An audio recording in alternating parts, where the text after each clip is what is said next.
Hello and welcome to OT the Podcast. We're here to talk about our succession era of watches, time, and how to not be the Roy family. My name is Felix Schultz. And I'm Andy Green. Andy, we've got to be Tom Wamsgams and Greg. Who's Greg? Oh, I don't know. I mean, maybe we don't need to, but maybe we're Shiv and I think Tom. I've identified you as a Greg before. I've self-identified as a Tom. I can't believe that we're doing this instead of watching the series finale of Succession, but here we are. It's sitting on our TV. It's there. It's out in the public. We've avoided spoilers all day, and instead of watching it immediately, we're doing this. I think that says more. That means we're Tom Wamsgams collectively. We're at ATN instead of the party. If that's not sacrifice, I don't know what is. The topic of succession may have come up with this week's guest, but they probably artfully dodged any of the tough questions because I spoke to Montblanc's global managing director, Laurent Lecamp, who's a lovely fella. Chatted to him at Watches and Wonders, one of the never-ending series of Genevan interviews. We talked about ice, Andy. Okay. Montblanc, their watch department, had a bit of change over the last few years. They sort of had a bit of momentum a few years ago, but I reckon they've got their work cut out for them. So I'm keen to hear what you guys chatted about. I'm pretty sure we didn't go into, corporate strategies of, watches as a focus within the Richemont Group and Montblanc specifically. We kept it light. I think it's just there's a missing piece of that puzzle that hopefully they find. You know what I mean? Like the designs are good, the prices aren't bad. It's just something missing. So the ones we talk about a lot, we'll get into it, but those sort of icy watches, they're kind of cool. Like they're pretty, they're a diver with a round case, but they're trying to do something which I think better than not doing anything. Well, hey, anyway. Succession isn't the only big thing that's happened here in the last 24 hours. A few things shaking things up. We had an earthquake, a second in a year. Just a matter of 12 months. I woke up to, you're one of the few people that texted me to make sure I was okay, Felix. No, I wasn't. I was just interested if it had been felt in your part of the world. Apparently it had, but if my dog, Hibiki, doesn't wake up losing his mind, it doesn't count. I slept right through it. I didn't know. Sure. Yeah, well, I was still up watching Mr. In Between. But do you know what I was really impressed by? And you might not have experienced this being an iPhone guy. Android has an earthquake alert technology. So within some people got the alert before they felt it. Right. Like, hey, there's an earthquake. This is what you should do. Here's more information, and directed you. You could click through to sort of live. News, and it had sort of really top line, wear shoes. If there's gas, turn it off.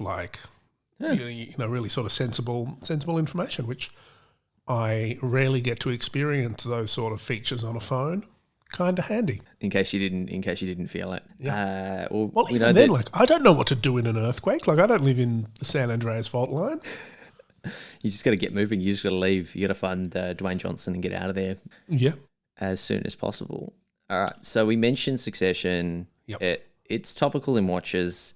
Everyone's been talking about the watches this season. And a couple of days ago, Hodinkee finally, dropped a bit of news that they'd been sitting on. That I think it's one of the editors, but Danny Milton, who works for Hodinkee, actually had a hand in this season placing the watches on the cast.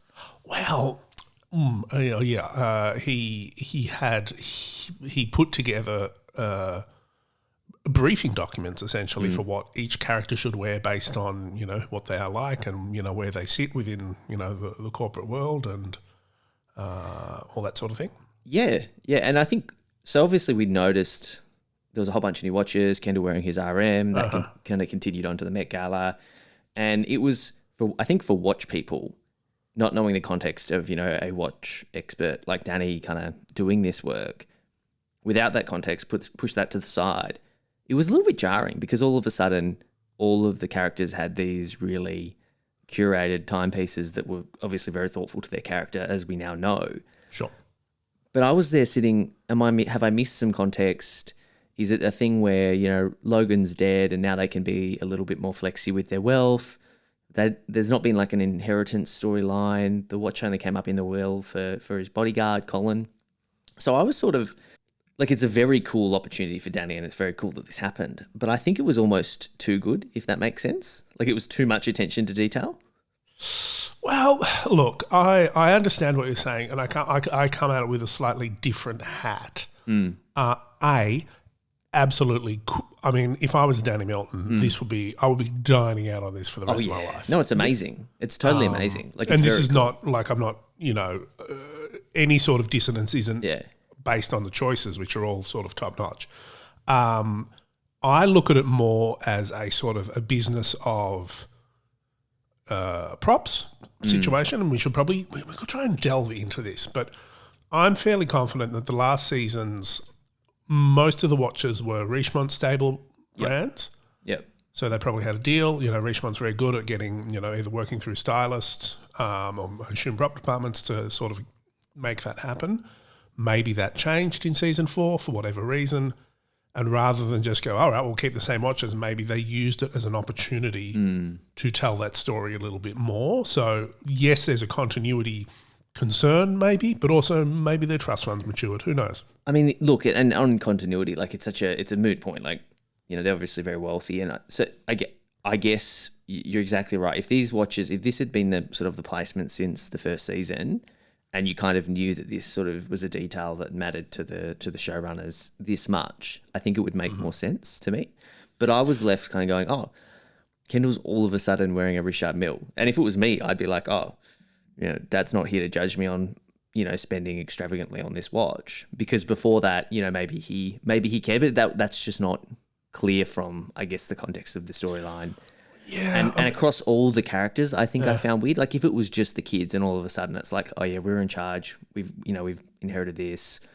Off we go. But when it's everyone, and the tide rose for everyone, that's where I think it was jarring for me as a watch enthusiast. But I think it's budgets. Like season 1, if Richemont comes to you and says, hey, we can take the risk or the insurance risk off the table. A couple of $100,000 of, watches or whatever it is, you'd do that. Season 4 sure. Succession is very much a different beast. Like it would, For sure.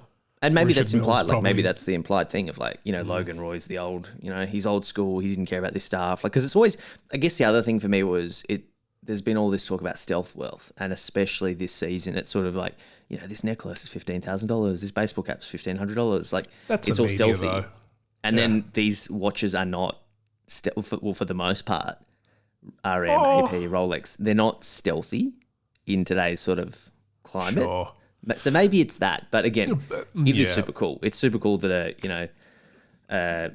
Danny was consulted. Like I think it's awesome. I'm just being you're being salty. I've got 2 things about that. I do want to. One, there is we've forgotten there was that watch subplot with bloody Greg. With Greg, that was really well done, and that was really plot relevant. And he's still, I think, wearing rocks that and the other one. He's got a GMT now. Pepsi. These, I think, still are stealthy. Like, I would argue that the Laura Piano and the other stuff isn't particularly stealthy. Like for people that talk about the codes, that are invested in the world of high-end expensive stuff, this is not particularly surprising. Whereas if you were, okay, put it this way. A so normie, earlier, a Richard Mille is still unusual. Like most people have not heard of a Richard Mille. Yeah, and super expensive. Okay, put it this way. There was a huge emphasis on Greg's, that girl that Greg bought to the capacious bag. The bag, right? And there was a huge emphasis placed on that. Yeah. About, Burberry's not a rich people brand or whatever. Is still Rolex in that realm for, billionaires? Do they mess with this stuff? Like that, I guess that's the... Greg would, though. I think it's the right fit. That's like that sort of... for him. Yeah, that's true. It's a hypey one, whereas, Womsgam's wearing an AP, which is a level up. There's that tiering, which I think is very deliberate. No, that was very cool, though. Anyway. One last thing on Succession. Okay. Before we wrap up this call and go watch it. I don't bet. I don't gamble. Sure. I don't see the point. But I was so tempted to, because I saw a thing like advertising, it was a marketing stunt by, one of these online betting places, putting the odds on who was going to end up as CEO, Sure, who are you thinking? I was shook that Greg was like the longest odds. Yeah, well, so the storyline is sort of following a bit of a King Lear narrative. So if you liken the succession plot to King Lear, All right. it's going to be the bumbling kind of Yeah. idiot, and that's Greg. It's sort of the whole story of King Lear is the kids all mess it up for each other basically, and I think it's Edgar. I think Edgar. Who's the Olympian? Banbury? But I think Edgar is Greg, and there's a lot of similarities with names as well, which is why a lot of people kind of assign. Yeah, the Roys or the Kings. Cool. Yeah, all right. Well, let's this will all be old news. We'll know this by the time this episode is live. So sure. It's the future. Yeah. One more thing that we will know by the time this episode is live is how my speaking engagement with IWC went this week, which I'm sure will have been excellent. You're going up to Sydney. What are you talking about up in Sydney? The Ingenieur. What else would I be talking about, Andy? I mean, of course, I think this is the year of the Ingenieur for IWC 2023. Alliteration, IWC Ingenieur, sounds good.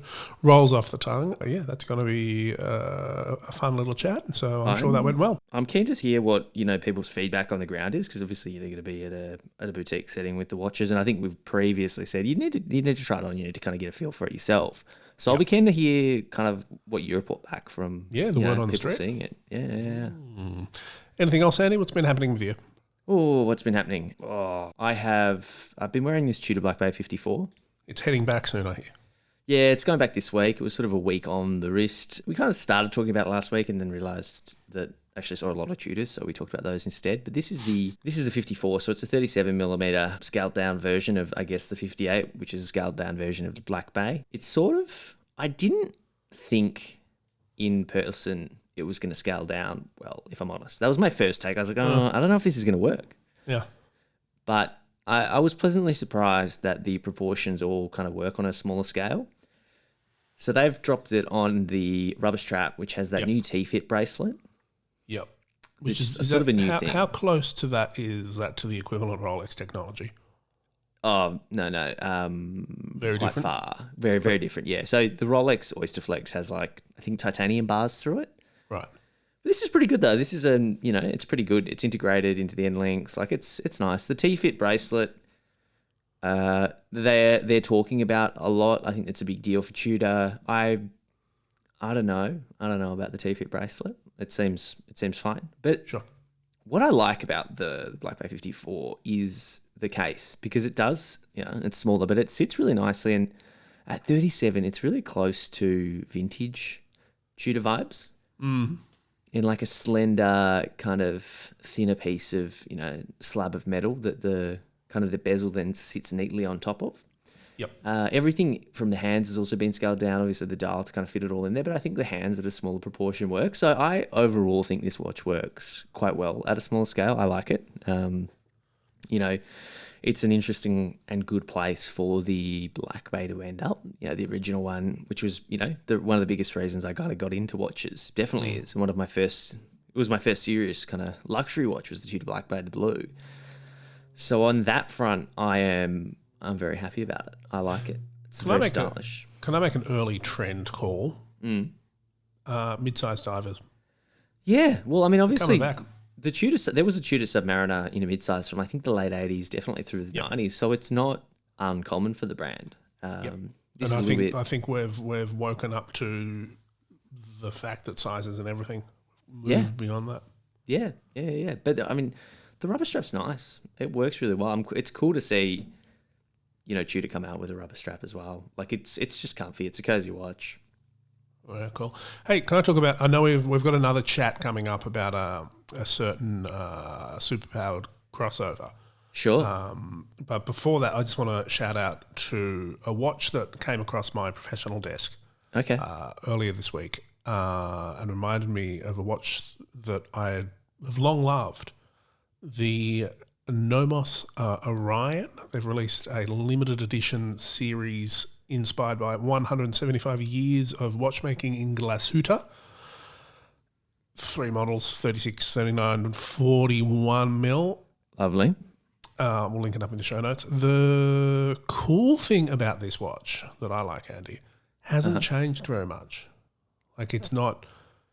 It's got, you know, sort of pneumatic tech in it. It's got some other stuff going on, but it really honours the Orion design, which I fell hard in love with it probably, you know, 10, 15 years ago now, as just I thought it at the time was the most perfect expression of watchmaking elegance.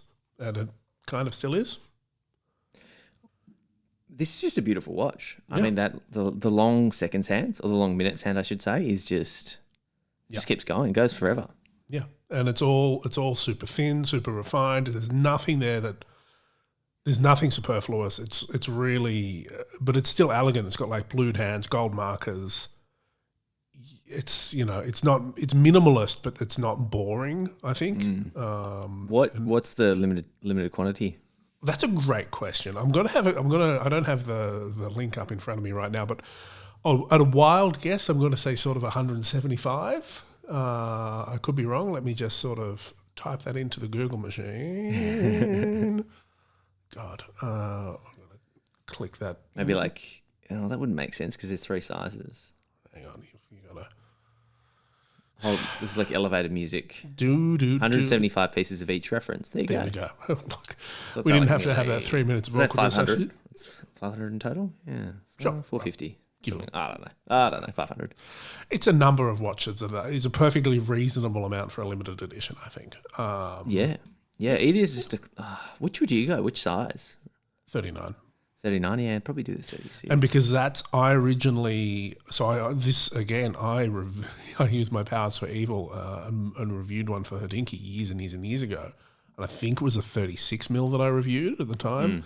I was like, oh, it's too small. But, you know, 39, it's a good size. They've got long lugs and there's a lot of dial on these, you know, so they wear pretty big. I love it. I love it. Well, 3,500 US all the way up to 4,200. It's basically $1,000 a millimeter, so bargain, absolute bargain. No, we love Nomos. Okay, so the big news, Andy. Is it? This happened. The big chat. The Audemars Piguet Royal Oak Concept Tourbillon Spider-Man Edition, the second watch in their Marvel piece. Yeah. So, it's a watch. It's an open-worked tourbillon with a white gold engraved Spider-Man on the dial. I tell you, you'd miss the tourbillon, wouldn't you? You see, look, we okay. This watch has been pretty controversial. Marvel and AP has been pretty controversial. We had a big chat about it on our Discord, and sort of about character watches more broadly. Like, some of them are really, really cool, like Snoopy. We all love Snoopy. Some of them are less cool, like AP and Marvel, apparently. But why? Like, Spider-Man is a very cool superhero. He's an icon. I prefer I feel like it's a gamble. If this was an Oris with a Spider-Man dial, would it be cool? Is it the price point that's like you can't do this quirky stuff with a $300,000 watch? I think, is that the issue?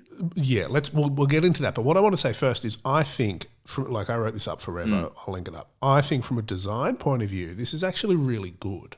Compared to, it makes a lot, like, take the premise out of it. The figure of Spider-Man is very dynamic. It's fitting with, it looks better than Black Panther looked. Fair. The skeleton sort of looks like he's like swinging through the sky, like it's an open worked. Yeah, there's like 3 dimensions to the artwork. Like he looks like he's popping out of that. Is very, very, very clever the way that. There's good balance. Like from a design point of view, yeah, I don't think you can fault it. But it's the choice of the fact that it's Spider-Man and AP. It's and I think sort of, you know, distilling some of those Discord sort of discussions, it's an issue with it being AP. Like like you said, if this was Oris, people would go, yeah, that's cool. That's a fun way to spend $5,000. Or, you know, if this was another sort of brand that was less, air quotes, serious / part of the holy trinity of watchmaking, la la la la la. But AP's been less serious for like the last 10, 15 years. They did a limited edition with NSYNC. I know, I was just thinking that if they re-release the NSYNC watch, I mean, They'd probably sell out. People would buy it, and they'd be, it's got to be the fact that it's AP, and you can't have ridiculous fun at, $300,000-$200,000, whatever it costs. I mean, it's the same with when Richard Mille did those candy watches. Everyone was sort of up in arms, and they subsequently are very, very cool. I think the difference here, I think there's certainly a lot of that snobbery at play. There's irritation at the fact that this is what they're doing instead of making the watches that people want, allegedly. I also think it's seen as quite commercial and soulless in a way. Like, it feels like Oris and Kermit, that feels like a good fit. Sure, it's a commercial deal that they paid money for, but they can sell the story of, we're a fun-loving, small winter watch brand that just loves, being green. Whereas giant multi-billion-dollar entertainment mega beast and, really large Swiss watchmaker teaming up, it seems like a corporate marketing stunt, which it is. Yeah, but even then, I think that to most people, $8,000 Kermit Oris, or however much it is, $6,000, is pretty out there. Like, that's pretty ostentatious. So maybe this just is. But I'd also say, and this is what I was sort of saying on Discord, character watches, there's a long tradition of them. Mickey Mouse. Gerard. Mickey Mouse watches they've been around for since the 30s. Gerald Genters did a whole suite of Disney. Disney seems to be a bit more cute and whimsical. I think that's the difference of and there was a lot of this theme on the Discord of you're a grown man with a Spider-Man on your watch. That's not why are you spending so much money on that? Which I find it irks me a little bit, because I think, why are you policing how someone spends their money and has fun?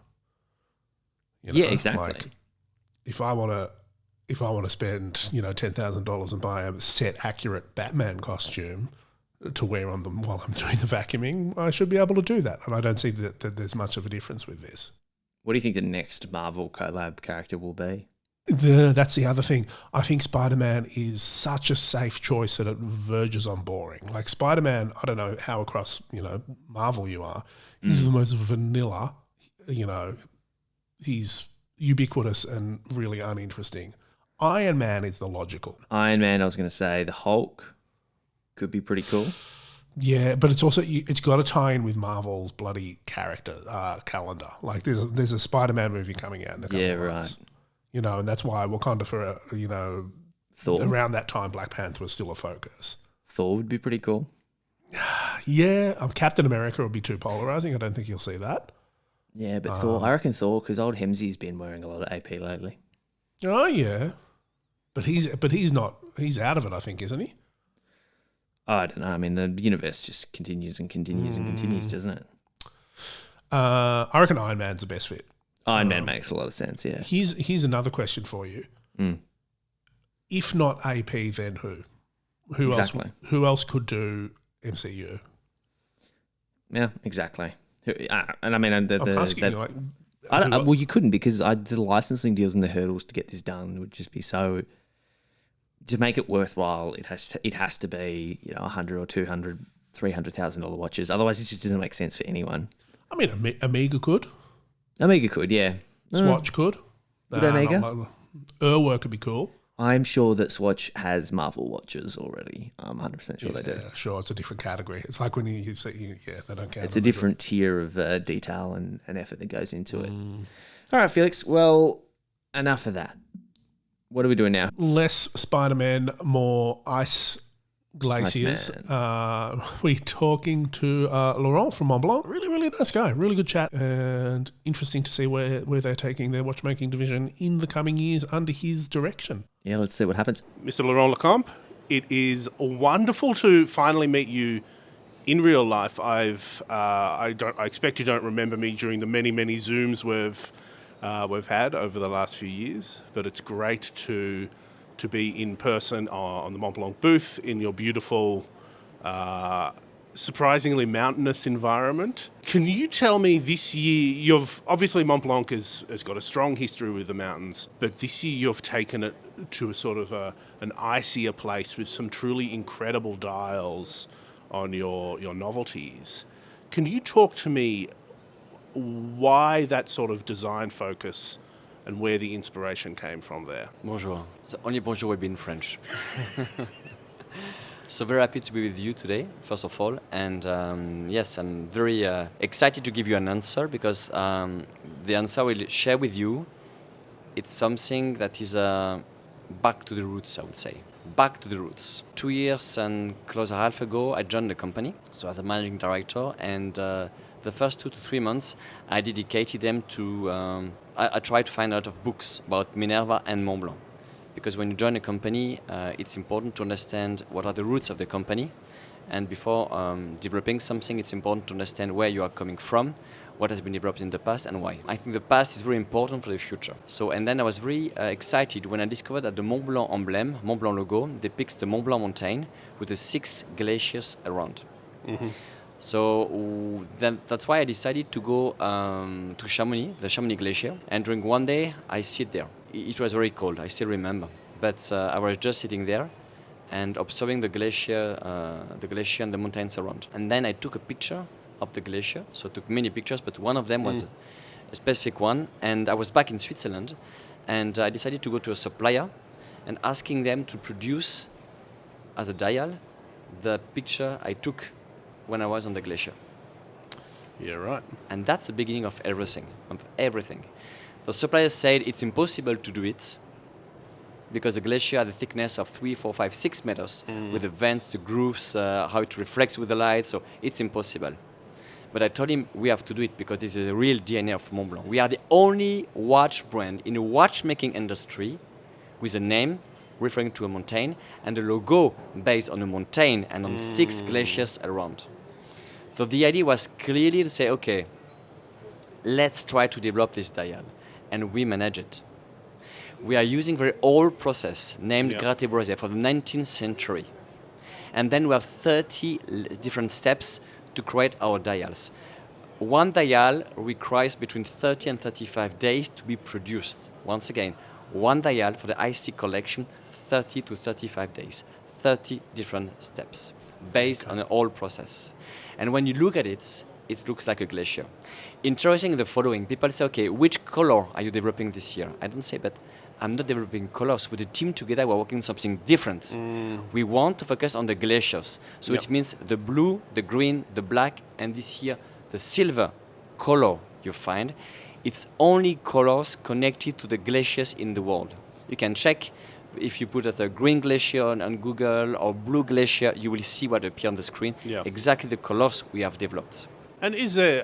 I think there's that historical link, and that it's a really beautiful and poetic and natural synergy. Is there more to it? I mean, glaciers obviously are on people's minds these days more than ever as a sort of an indicator of climate change. Is that part of the significance for you as well?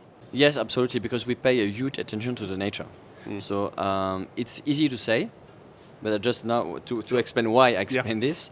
On a personal point of view, I love the nature, and I run a lot in the nature. I run in very wild places, the coldest places on Earth, with minus 30, minus 40 degrees. So I would say that I'm very connected to Mont Blanc. Yep. So it's not something that did appear by chance. At the end, I think I have a strong connection with the brand and where it comes from. On a personal point of view, I love nature, spend a lot of time in nature, sometimes alone for 2 weeks, 3 weeks, crossing desert, did it, or running the mountains with minus 40 degrees for marathons, for example. But I love it because I cannot explain, but when I am in the nature, I think for me, it's, I feel really different. And there is something happening. And what is happening today in the world, it's a pity. It's difficult for all of us because the glaciers, the nature is our future and we have to protect it. So what we are doing with Mont Blanc is clear. We try to focus on the mountain values, if I may say this, the mountain values and what it means, what is inside. Just as an example, if I may, if you pay attention to the new Zero Oxygen collection, we just remove the oxygen from inside of the watch. Yep. Why? Because the key mark makers we are working with, Nims Dye Purja, the fastest mountaineer ever, the 49ers peaks in 6 months and 6 days. You can see on Netflix, it is amazing. And Randall Messner, the first, was climbing without oxygen the 49ers peaks in the world. While he was doing this, he was doing it without the use of supplemental oxygen. So even here, we try to connect the philosophy of our mark makers with our watches. Yeah. And does your personal, interest in exploring the wild and those, NIMS, Mr. Messner, does that sort of explain why Montblanc is going, I think, in a much sportier direction than it has in years past? So the sporty direction is one of my wish, but it's not only me, it's part of a story. Before me, they developed very good sport watches. Yep. And I took inspiration from what has been developed in the past. It was well done. And we had many other sport watches. But what I decided to develop with my team together, what we decided to do is to go deeper into this concept. But when you say sport watches, for example, a big issue for me is the strap. So you have a steel bracelet on a sport watch, but sometimes you cannot remove it or adjust it to the size of your wrist during summertime when it becomes bigger, and so on. So we developed steel bracelets with adjustability, with you can remove it extremely easily in no time, I would say. And you have the taper, this famous V shape, all three characteristics together. And it seems it does not exist at the time in the watchmaking industry. So we try to make simple things, convenient things, and still keeping the sporty effects, because it's a direction for Montblanc. And when you climb, you need sporty watches, I would say. Sure. Yeah. And the product is great. They this year especially, they really stand out. They're, like I said, they're really wearable. There's lots to really like about them. How do you find they perform? Like, sports watches are a famously sort of tough market segment, and especially at the price point you're working with, there's a lot of competition out there. How are you finding that? Is it, a challenge, or is it exceeding your expectations? It's very exciting. We are focusing with a team together on 3 key elements: the innovation, the differentiation, and the authentic storytelling. It means that when we launch the IC collection, for example, we focus on the glacial dial, and the glacial dial is connected to our roots. Then we are developing a specific strap, very unique, interchangeability, adjustability, and taper, as we explained. It belongs to the roots of Montblanc because we developed a lot of sport watches. If you pay attention to the case back, we are one of the very few brands for sport watches to develop a 3-dimensional case back. And you will even see a small diver for the IC, reminding it's an ISO certified timepiece. Nice. We have the ISO 645 certification, meaning that it is the highest standards in the watchmaking industry for diving watches. And something interesting as well, pay attention to the noise of the bezel. I don't know if you can listen to this, but I try. Put it up. You should be able to get it. Yes. Yep.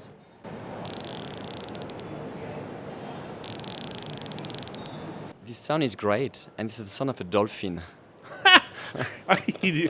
So I just want to show you that we want to go deeper into detail. It's a diving watch. You have the sound dolphin using the bezel. We developed a dedicated bezel to have this sounding effect. Question: was that a happy coincidence, or did you design it with that sound, with a sound in mind? No coincidence, nothing by chance. We were asking really. So for me, it was clear that if you want to come with a key products, each element has to be perfect. Yeah. And the bezel was never used as the sound in the past. So the idea was to create our own sound signature. Yeah, sure. Yes, this is the point. When you have the IC, you have a unique dial. You have a unique bezel in ceramic with this specific sound. You have a very unique strap. The 3D engraving on the case back. Yeah. Everything. And you're right. You're absolutely right. Nothing affects the feel. Like a watch can look beautiful, but if it has that real sort of sound, absolutely. It can kill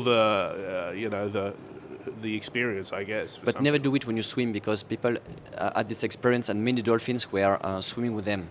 So it can be an issue. That sounds like a positive, not a negative. That's positive. No, it's positive. You're right. It's positive. Yes. So what can we expect for the future? I know we're still talking about 2023, and I'm sure you've got surprises up your sleeve. But longer term, what's your vision for Montblanc's watchmaking? In 2 minutes. Or in three words, hold your breath. It means everything. Hold your breath. It means you have to stop breathing. So it means no oxygen, which is the concept of the new collection we have developed as well. And hold your breath, because what we're doing is connected to the world of mountaineering. We are going deeper into the world of mountaineering. For example, the zero oxygen collection, and it will be what we keep on developing in the future.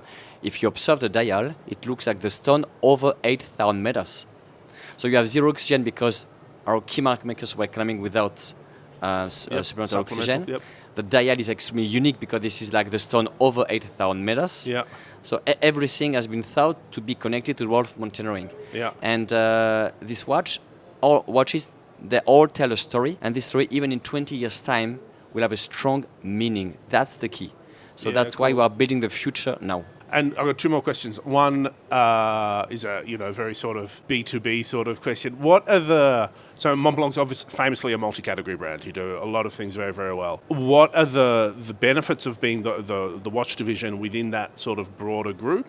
And what are some of the public-facing challenges of, maybe people know you more for something else rather than for watches? It's an excellent question. Excellent one. We have different categories, but I'll just give you an example. The savoir-faire in leather is being used for watches. We have a strong savoir-faire that very few brands do have. So we produce our leather based on the savoir-faire we have in the leather category.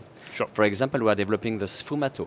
The sfumato is typically Montblanc, and that's something we develop in the leather category.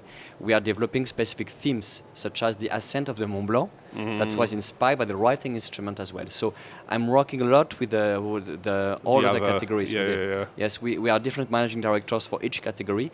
We have very good understanding together, so we are friends together, and we work always on common themes. This is something I haven't thought about. Is that glacial theme showing up elsewhere as well? Absolutely. Cool. It was inspired by the watches first, and then it was used by the leather and water instrument category. Yeah, cool. All right, I'll have to check out some of those as well. Final question. This is the last question I typically ask. Cannot be work related. What is something you would recommend to anyone listening?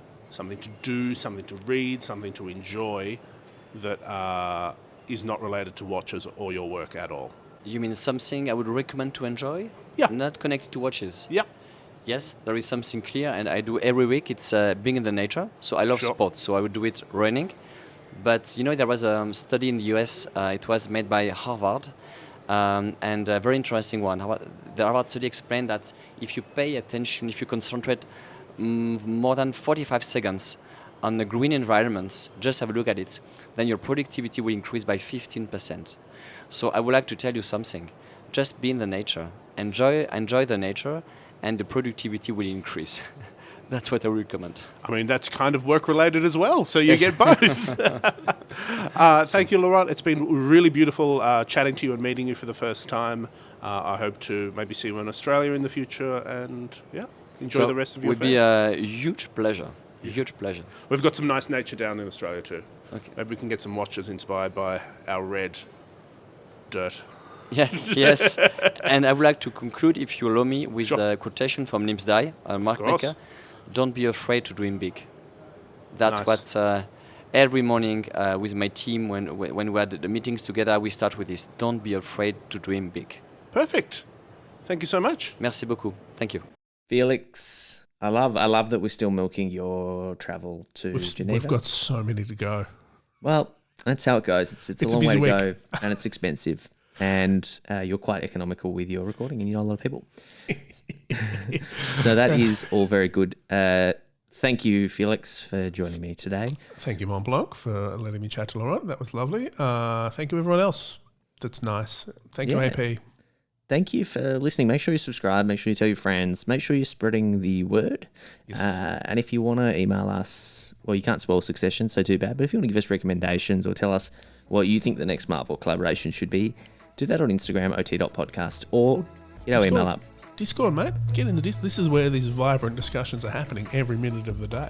Yeah, I mean, you should jump in there now and ask the question to our Discord members. But as always, ot.podcast@gmail.com. Thank you so much. Felix, I will see you next week. See you later, alligator.